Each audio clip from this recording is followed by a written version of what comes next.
this is Lady Boulay, and welcome back to Black American Lineage. Thank you for your support. Thank you for subscribing to the channel. Thank you for your comments. Thank you for your thumbs up. Thank you for all you do to support this channel.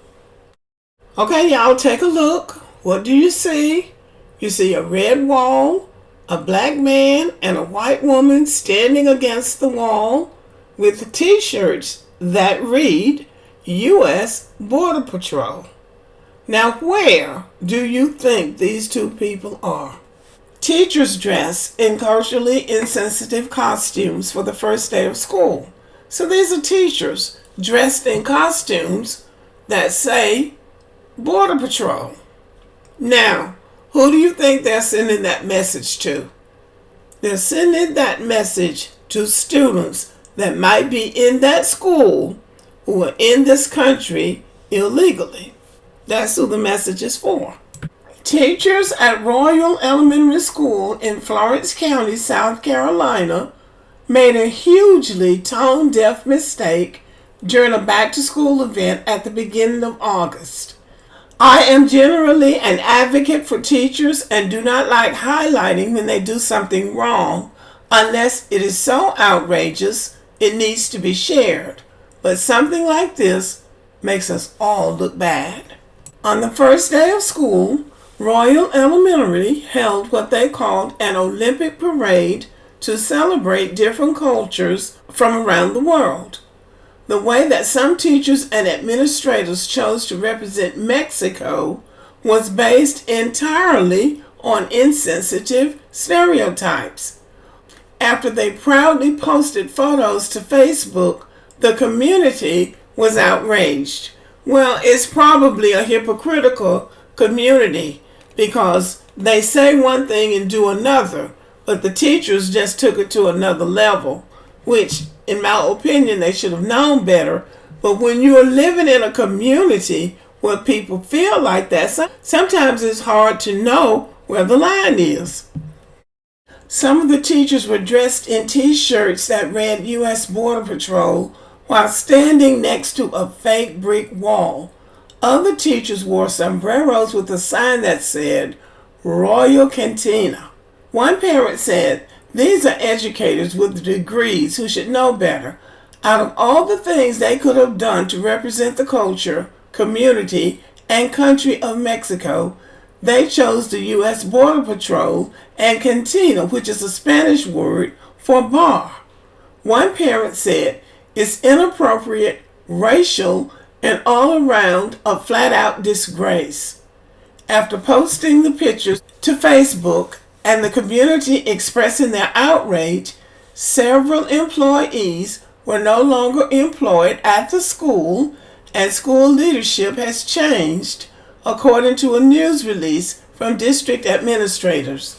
Well, they may not be employed at that school, but they're at another school in the district, because there really is, I doubt if this would be to the level of firing them, it would be to the level of them having to go through some kind of training or given some kind of warning. But this is just something where you should instinctively know this is not something you should do. The superintendent of Florence 1 schools, Dr. Richard O'Malley, said in a press release, "I wanted to inform you that, due to the serious nature of this incident, several employees are no longer employed by the district or have been placed on leave by the district's administration. As superintendent, I will not tolerate anything of this nature in our school district." But again, this is just a publicity issue.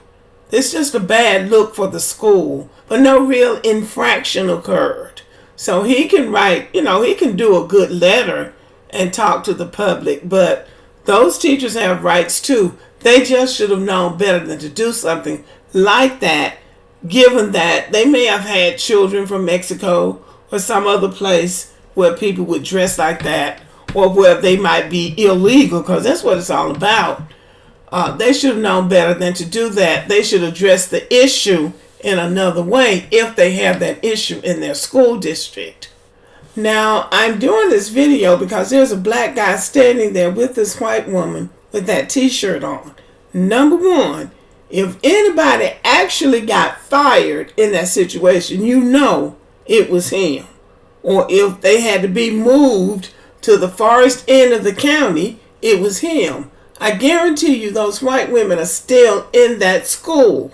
Number two, very similar things like this happened to black people when we integrated those schools. I was among the first black students to go to a mostly white school in my hometown. And you can take my word for it if you want to. That is a very unpleasant experience because white people are very insensitive to the feelings of other people. And I'm pretty sure they dragged him into it. And it's very fashionable now for black people to say, well, it's not my problem, it's not our issue. But the reality is, those things can happen to black children too. It won't be a border patrol sign, but it'll be a black face, or it'll be the N-word. It'll be something that's hurtful. So even though that didn't affect black people, we still too have to be mindful of other people's insensitivity. The superintendent said, I want to assure the royal community that the school will continue to provide an exceptional education for all students with the high expectations and excellence in student achievement that have always been provided by our staff at Royal. Royal Elementary School apologized on Thursday after the post received backlash from parents and Mexican American community members.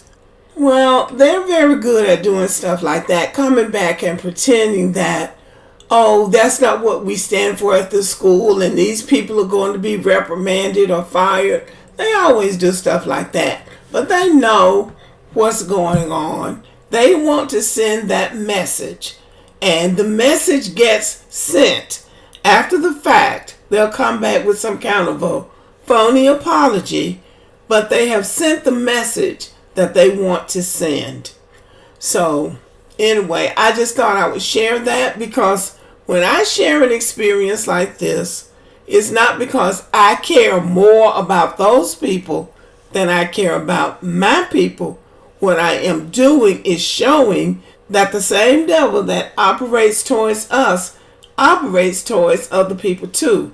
And rather than them seeing the similarity there and saying, okay, so maybe we need to fight this together, those other races of people, those other people like the Mexicans, they are striving to get closer to white people. They don't care about going through this initial rough period where they get treated like dirt, because they're looking to the future when they can assimilate into white society. Now that's what I've seen, and that's what I see.